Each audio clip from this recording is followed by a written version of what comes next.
بسم اللہ الرحمن الرحیم۔ السلام علیکم۔ انسان کی پیدائش پر شیطان کا اللہ سے جھگڑا۔ جب کچھ بھی نہیں تھا، صرف اللہ کی ذات تھی، اللہ نے سب سے پہلے پانی کو بنایا، پھر پانی کے اوپر اپنا عرش بنایا، پھر اللہ نے قلم بنایا اور قلم کو حکم دیا کہ لکھو جو کچھ بھی قیامت تک ہونا ہے، سب کچھ لکھ دو، اور قلم نے اللہ کے حکم سے سب کچھ لکھ دیا جو کچھ قیامت تک ہونا ہے۔ پھر 50,000 سال کے بعد اللہ نے آسمان اور زمین کو بنایا۔ سبحان اللہ۔ پھر اللہ تعالیٰ نے فرشتوں اور جنوں کو بنایا۔ انسان کو دنیا میں بھیجنے سے 2000 سال پہلے اللہ نے جنوں کو دنیا میں بھیج دیا تھا، لیکن جنوں نے دنیا میں آ کر خوب دنگا فساد کیا اور خون خرابہ کیا۔ اللہ نے جب انسان کو پیدا کرنا چاہا تو اللہ نے فرشتوں کو بتایا کہ میں ایک ایسی مخلوق پیدا کرنے والا ہوں جو زمین میں میرا خلیفہ ہوں گے۔ فرشتے کیونکہ جنات کے حالات دیکھ چکے تھے تو فرشتوں نے اللہ تبارک و تعالیٰ سے التجا کی کہ اے رب العزت، اے اللہ پاک، یہ انسان بھی دنیا میں جا کر فساد کرے گا اور خوب خون خرابہ کرے گا۔ تو اللہ نے جواب دیا، جو میں جانتا ہوں وہ تم نہیں جانتے۔ اور یاد کرو جب تمہارے رب نے فرشتوں سے فرمایا زمین میں اپنا نائب بنانے والا ہوں، تو بولے کیا ایسے کو نائب کرے گا جو اس میں فساد پھیلائے گا اور خون ریزیاں کرے گا؟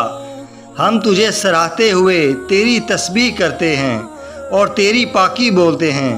فرمایا جو مجھے معلوم ہے وہ تم نہیں جانتے۔ اللہ نے اسرافیل، میکائیل اور جبرائیل علیہ السلام کو باری باری زمین پر بھیجا کہ جا کر زمین کے چاروں کونوں سے مٹی لے کر آؤ، میں نے انسان کو پیدا کرنا ہے۔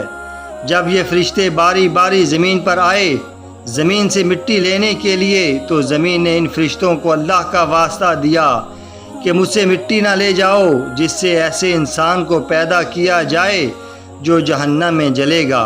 پھر اللہ نے آخر میں حضرت اسرائیل علیہ السلام کو بھیجا کہ میرے پیارے اسرائیل، تم جا کر مٹی لے کر آؤ۔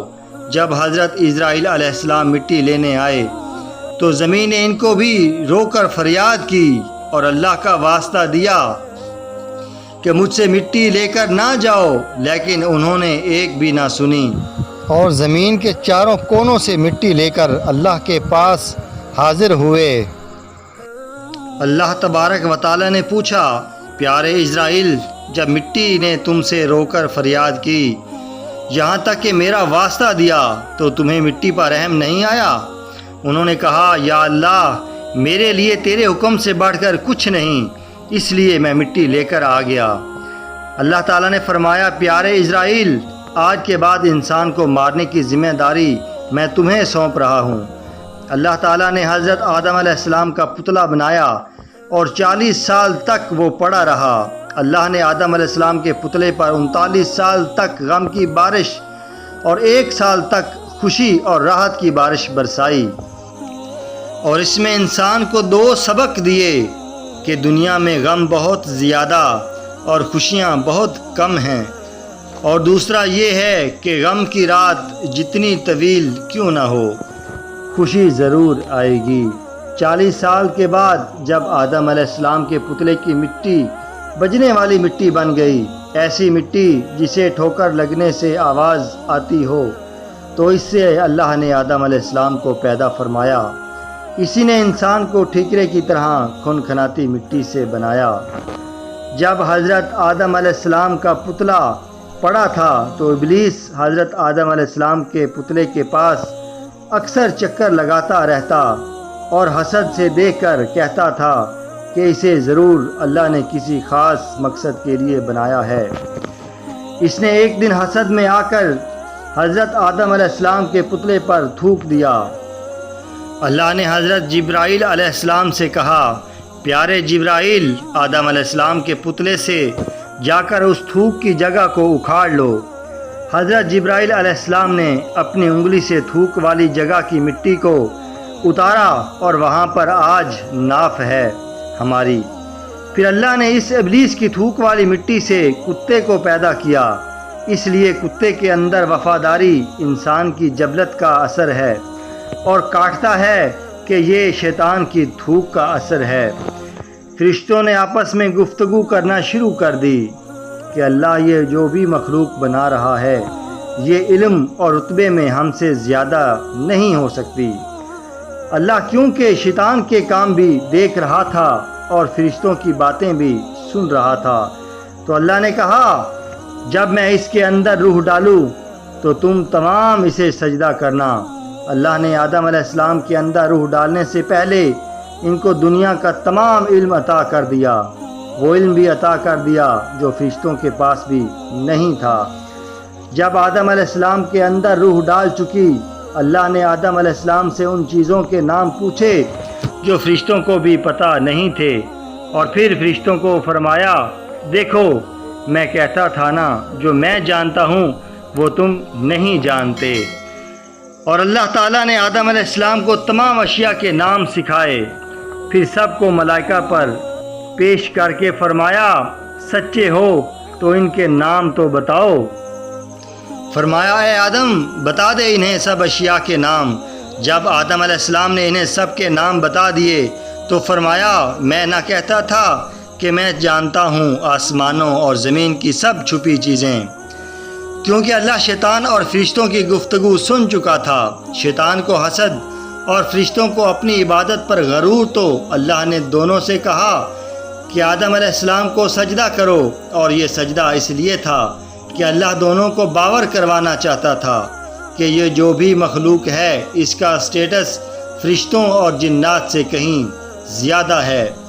سب نے سجدہ کیا مگر شیطان نے انکار کر دیا اور کہنے لگا میں تو اس سے کہیں زیادہ افضل ہوں، میں کیوں کروں اسے سجدہ؟ اور جب ہم نے فرشتوں کو حکم دیا کہ آدم علیہ السلام کے آگے سجدہ کرو تو وہ سجدے میں گر پڑے، مگر شیطان نے انکار کیا اور غرور میں آ کر کافر بن گیا۔ اللہ تبارک و تعالی سبحانہ نے فرمایا جب میں نے تجھ کو حکم دیا تو کس چیز نے تجھے سجدہ کرنے سے باز رکھا؟ اس نے کہا کہ میں اس سے افضل ہوں، مجھے تو نے آگ سے پیدا کیا ہے اور اسے مٹی سے بنایا ہے۔ اللہ نے شیطان کو جنت سے نکالا اور کہا کہ دفع ہو جا یہاں سے، فرمایا تو بہشت سے نکل جا، تجھے شایع نہیں کہ یہاں غرور کرے، پس نکل جا یہاں سے، تو ذلیل ہے۔ استغفر اللہ۔ جب اللہ نے کہا کہ نکل جنت سے تو ڈر گیا کہ کہیں اللہ نافرمانی کی سزا میں مجھے فناہ نہ کر دے، تو منت کرنے لگا کہ یا اللہ مجھے قیامت تک کے لیے زندگی دے دے، زندگی کی بھیک مانگنے لگا۔ تو اللہ نے کہا جا تجھے دے دی مہلت۔ کہنے لگا پروردگار مجھے اس دن تک مہلت دے جب لوگ مرنے کے بعد زندہ کیے جائیں گے۔ فرمایا کہ تجھے مہلت دی جاتی ہے۔ جیسے ہی اللہ نے مہلت دی تو گارنٹی مل گئی کہ اللہ کا وعدہ پکا ہے، اب مہلت مل گئی ہے تو سزا تو نہیں دے گا، تو اللہ پر بہتان لگانا شروع ہو گیا۔ استغفر اللہ کہ تو نے مجھے گمراہ کیا ہے، اب میں بھی تیرے بندوں کو قیامت تک گمراہ کرتا رہوں گا۔ بولا قسم ہے تو نے مجھے گمراہ کیا، میں ضرور تیرے سیدھے راستے پر ان بندوں کی طاق میں بیٹھوں گا۔